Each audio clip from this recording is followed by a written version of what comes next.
Morning, everybody. Day 21, 3 weeks. Congratulations. So today we're gonna get into the neurology of what's going on when we enter flow states. So a lot of sort of like scientific jargon. And then at the end I'm gonna propose the question: does it even really matter to know this stuff?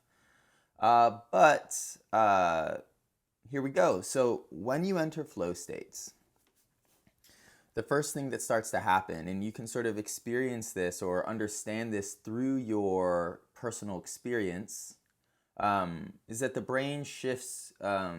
It's the frequency in which electricity is moving through the circuitry of the brain starts to shift from a beta wavelength, which is spiky and fairly erratic. And this sort of parallels the nature of our minds when we're sort of wandering through thoughts and fantasies and memories and predictions and analysis and judgments.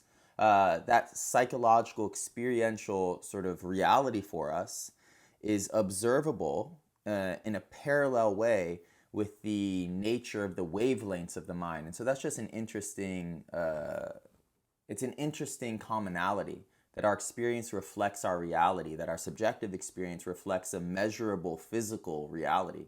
And of course, how would it be any other way? But when we start to enter flow state, that beta wavelength shifts into an alpha wavelength, which is a little bit, it's slower, and the wavelengths are longer. And so this also reflects the subjective experience of our psyche. When you enter that meditative state, there is a feeling of slowness. There is a feeling of spaciousness. There is a feeling of steadiness. And that almost inexplicable feeling, again, parallels the measurable activity of our sort of neural space. So very cool. Some other things that happen. The main thing that arises, which the science in the West is saying one thing, but I've read research that sort of contradicts. And research is always changing, right? Science is an ever-evolving process, so what is true today may not be true tomorrow. That's always something to appreciate. But what's going on is something called transient hypo-frontality, that the prefrontal cortex starts to shut down as you enter flow. So you're essentially not processing yourself anymore. You're not analyzing yourself anymore. The realms of higher thought, which are valuable and which I think we devote ourselves to. We devote ourselves to our intellect. We are very, very loyal to what the information that we've collected and the assumptions that we generate through this collection of information.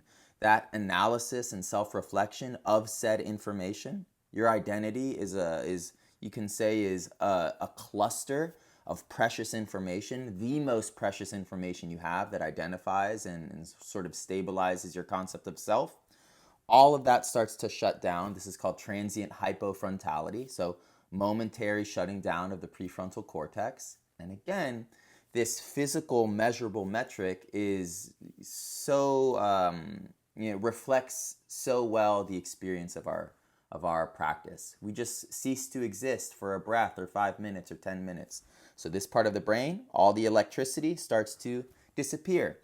And where does that electricity go? It goes into the subcortical regions. And so the prefrontal cortex is the top sheath of the brain. All the electricity, the bioelectricity in the neural chain starts to go into the limbic system and into the base of the brain. And so an idea, if you want to sort of imagine what's going on in your brain, is that the fast or the slow processing of the prefrontal cortex, right, we're mulling over information, is replaced with deep processing. And so this slow processing covers a wide area of the brain, right? We're getting this bird's eye view of our reality, our past, our present, our future, our opinions, other people's opinions. It's widespread and slow. We're mulling over things. When we start to meditate, transient hypofrontality takes place. All the energy is taken away and it goes into the depths of our brain. And so from slow to deep is what you want to think. So as this arises, right, our brain is shifting from slow to deep, from fast, the beta wavelength, to slow, the alpha wavelength, we experience this state of spaciousness. We experience this state of absence. And that's sort of it. The other thing that starts to arise, which I think is even more interesting and I've been speaking to, is the production of performance-enhancing neurotransmitters. And so I'm just going to list them all right now. There are 5. Serotonin and dopamine. Right? So dopamine is involved in pleasure, but also involved in motor movements. So it governs how we actually control our bodies. And so when athletes are in a flow state, they can operate their bodies more powerfully and more skillfully.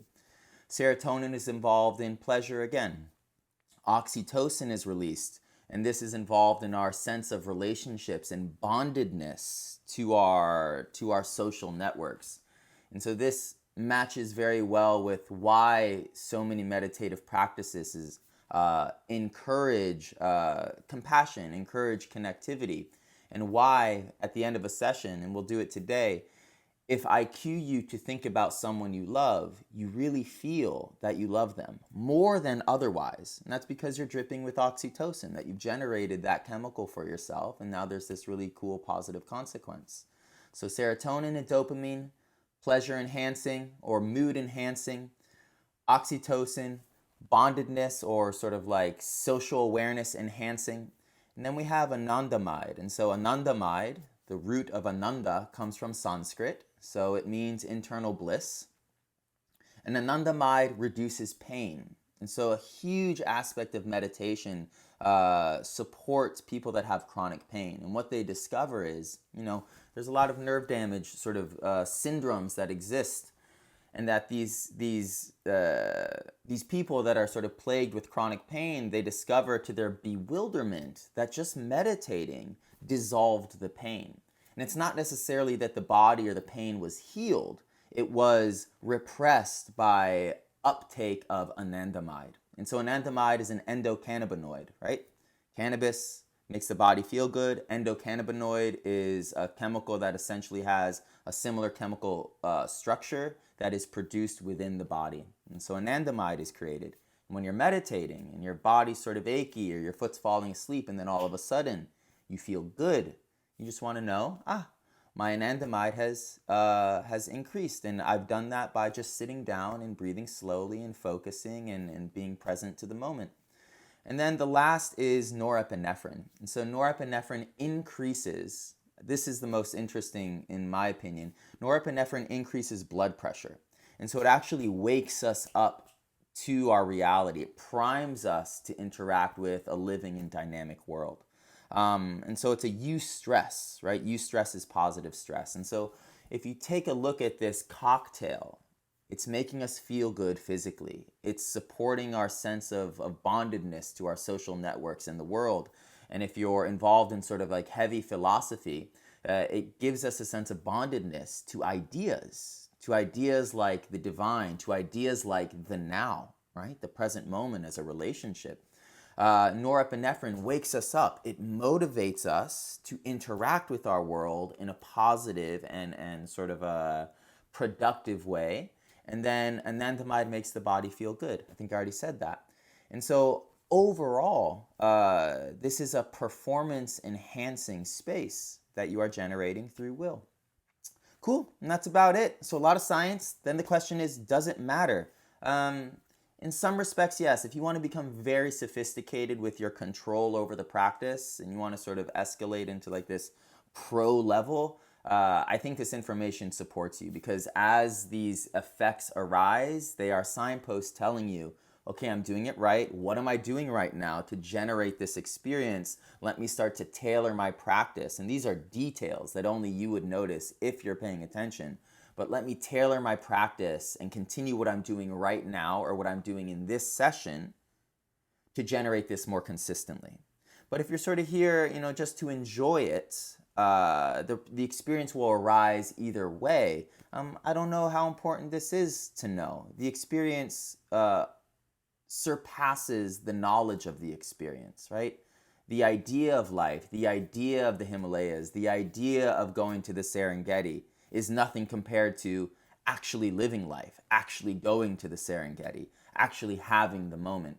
And so if we were to sort of create a value scale, the knowledge is far less than the experience. And so let's get into the experience, everyone. All right, powerful seated position.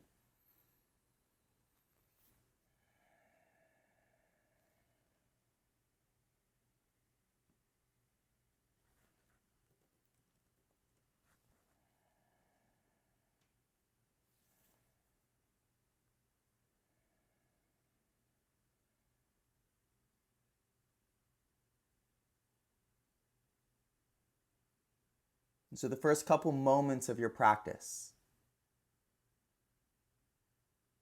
is a grounding.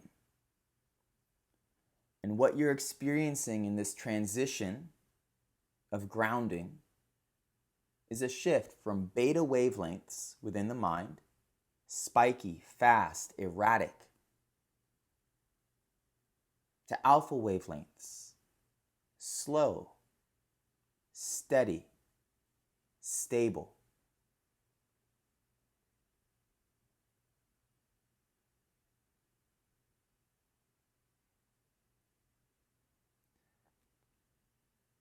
Now, the way to govern this frequency is by managing your breath.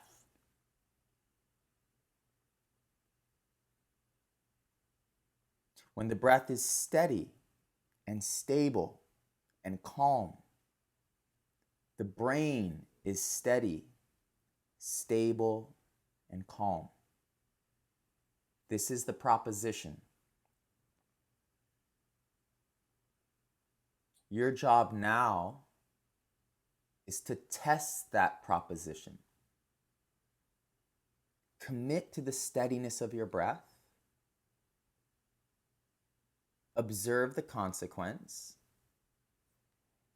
And over the course of this test, if you do feel a certain steadiness emotionally, a stability psychologically, understand that your brain's frequency is literally shifting. The lightning storm of activity is literally settling. And that is what is defining your experience. Very cool stuff. Take a steady breath in.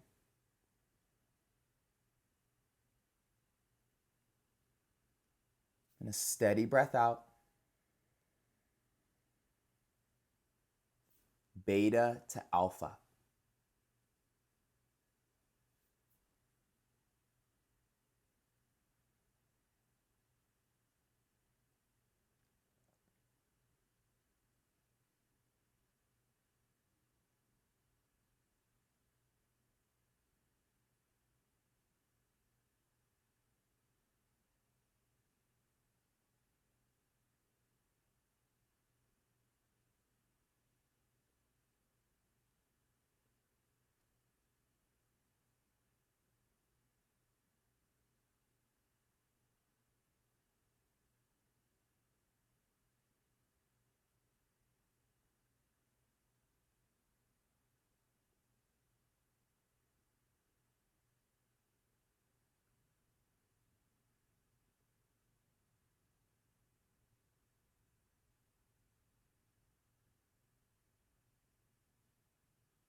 still practicing mindfulness. The ears are allowed to hear anything and everything. One thing or many things. The mind is still allowed to wander.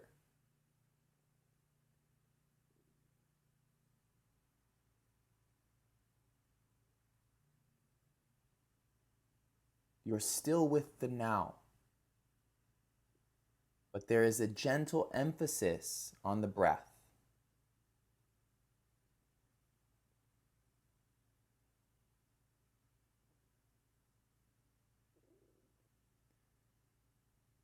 And a soft directing of attention into steadiness and the effect of steady breathing.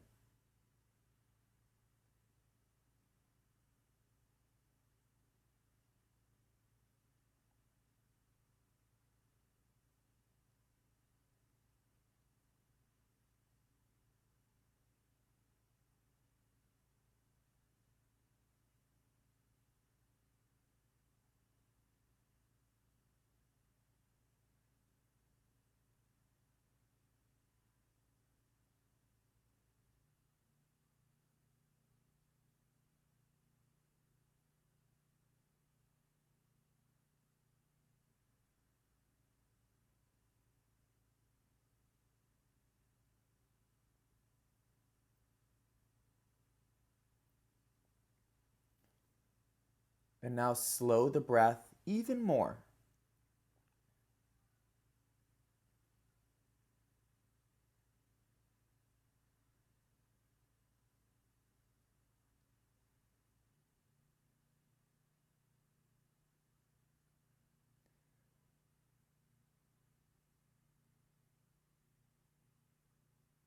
And in that, recognize a quieting of the mind, or perhaps what a Buddhist might say, an opening of the heart.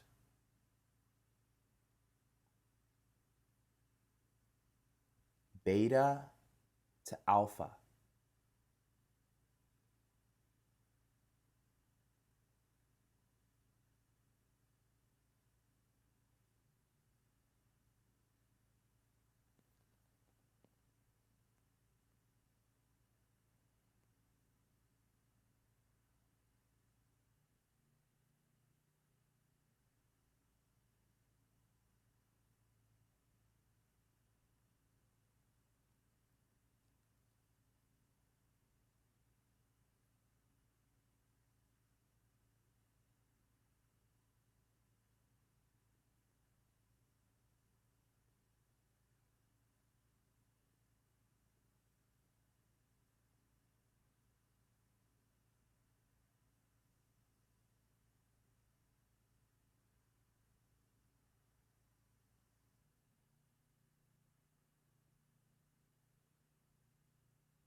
And so now you have an understanding of what you're going for, a sense of slowing down, how to create that slowing down, that deceleration through the breath, and what's actually going on in the brain.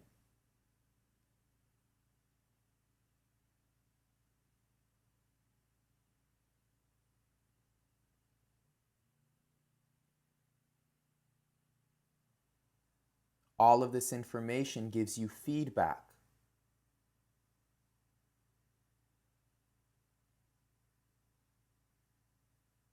Which is necessary to enter flow.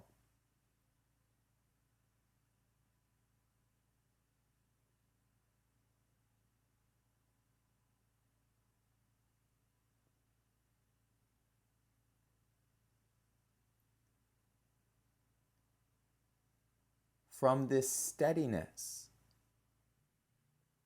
open all of the senses you can to the environment.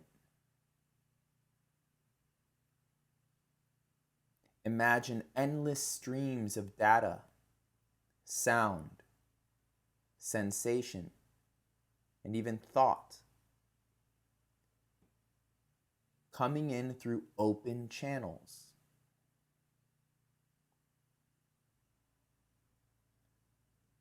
The feeling of hyperconnection is the consequence of your brain shifting from slow processing, the cortex, higher thought, to deep processing,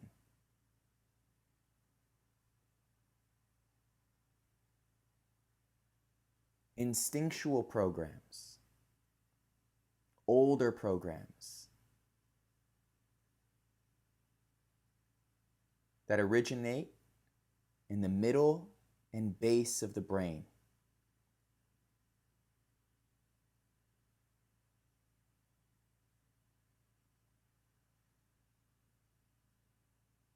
Conscious intelligence to subconscious intelligence.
And so you can imagine a whale opening its giant mouth,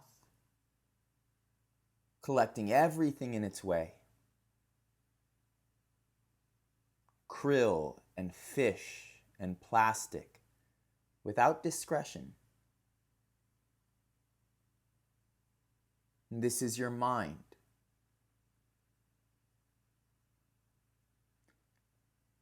As the cortex shuts down, the deeper and older aspects of the brain turn on. And in that, you are simply absorbing as much data as you can through the body without contemplating it, without analyzing it. You're just devouring experience, surface to depth, slow to fast.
And now at the end of our session, does it matter?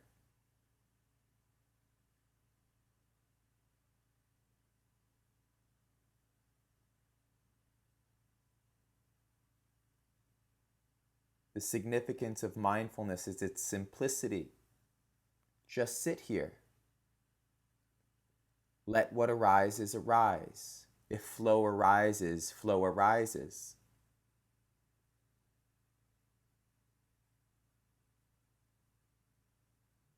If your brain fires through beta or alpha wavelengths, it is still the moment. If you are thinking or thoughtless, it is still the moment. As long as you know that, you are doing the work.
Stay mindful. We are 28 minutes into the practice. You are 3 weeks into this challenge. The point of this challenge is to give you the opportunity to collect enough momentum that you do this on your own.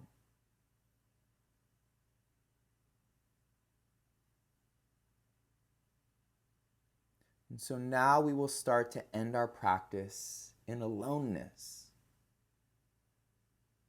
Take 10 more breaths, or 20 more breaths, or 50 more breaths. When you open your eyes, the session will have already ended. Good work. I will see you tomorrow.